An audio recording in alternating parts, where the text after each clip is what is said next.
You're saying most cameras label it? Label? Yes.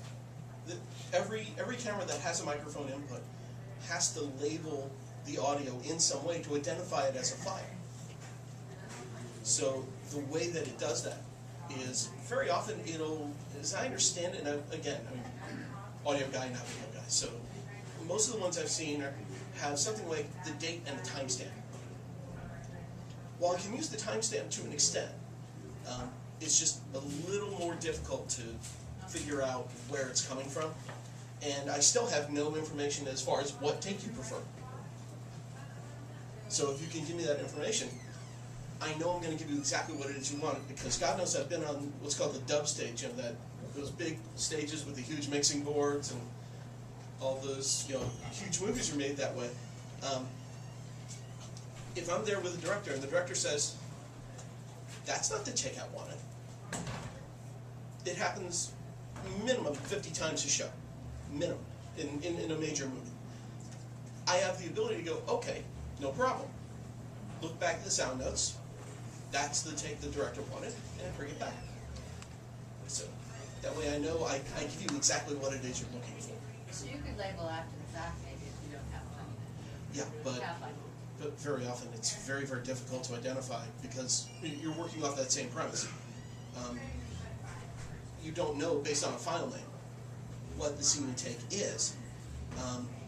Now, if you have a slate, theoretically, but by the way, there's a great little, I think it's $3. It's like electric slate also. Right. That one is the best one. Yes, definitely true. And yeah, you should definitely call the slate. Yep. Yeah. While the guys audio. Yep. Why do you use the sound format WAV? Wouldn't you use the same format in the whole movie, or do they use WAV one place and something else in another? Sometimes people use an MP3 format.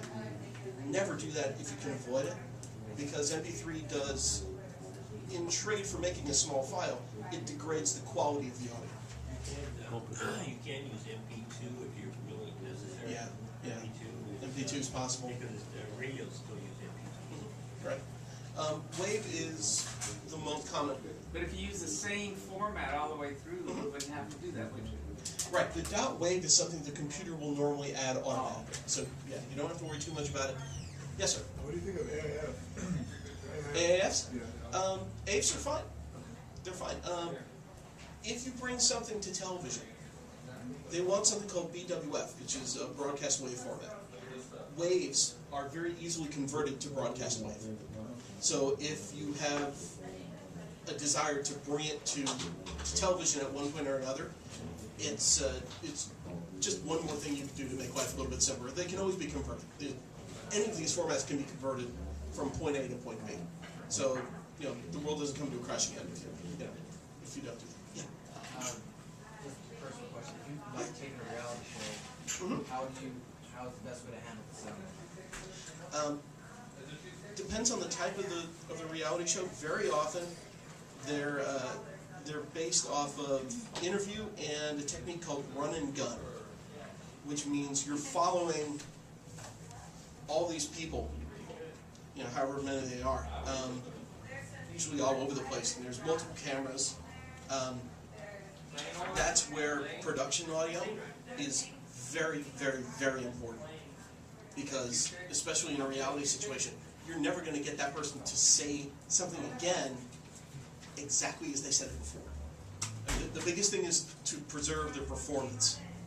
So if you have, and whether it's a scripted show or a reality show, if you can put yourself in a situation where they are saying what it is you want them to say, and you love their performance the way they said it, their performance is the life of the show. So, like I said before, if you're going to pay anybody, pay a production sound guy, and everything else from an audio standpoint is much, much more manipulable. You've heard the term garbage in, garbage out? Same idea. Get a quality product in, much easier to get a quality product out. And plan. Pre-production is a huge, huge deal. Post-production is damage control. It is. Post-production is absolute damage control.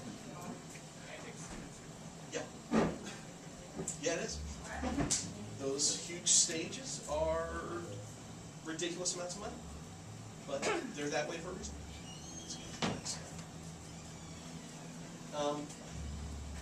We're going to talk a little bit about room tone. Everybody, just for a second, don't move. Hear that? What if that wasn't there? What happens is, well, I'll tell you what do you guys, besides your own voices, besides conversation, what do you hear? Anybody? No. Refrigerator. People talking in the background, right? The hum, right? A little bit of fan noise, right? Ballast noise, right? What if that wasn't there? The problem is when people stop talking.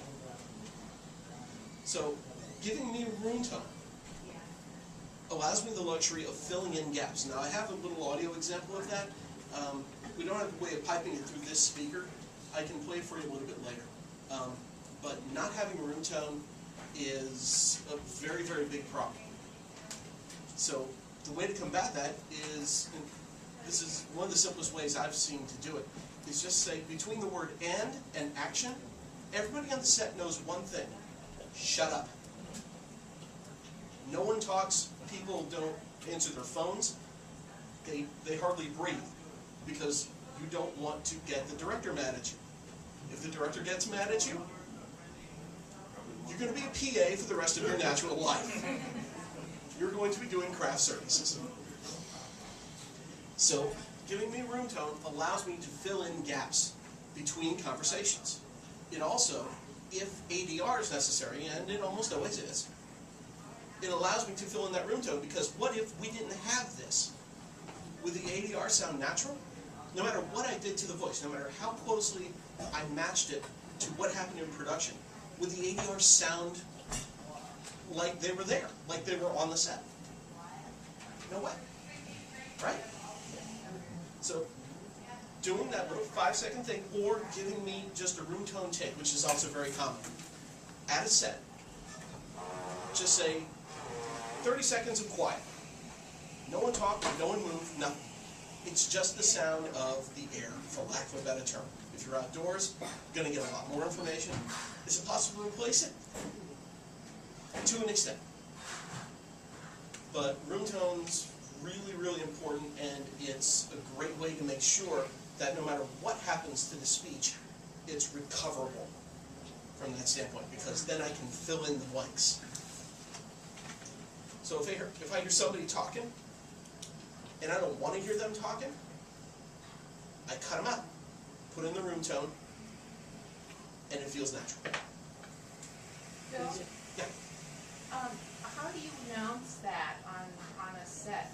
Do you say silence, room tone time, or what? Everyone has different ways of doing it, but one of the most common ways is have the sound person there by themselves, either before or after the take. And like I said, 5-10 seconds, that's all I really need, because it's the longest scene. And really, 20-30 seconds at the most, at the very most, unless you're doing something really like art housey, or you're doing just a single interview. Like Barbara Walters, she didn't move much. She did. She's not moving at all, then. No, she said something. The point is, even interviews, they do get worked on. They do get corrected. They do take out little errors. So, yeah, I make sure that I have that room tone, even in a totally stationary interview situation.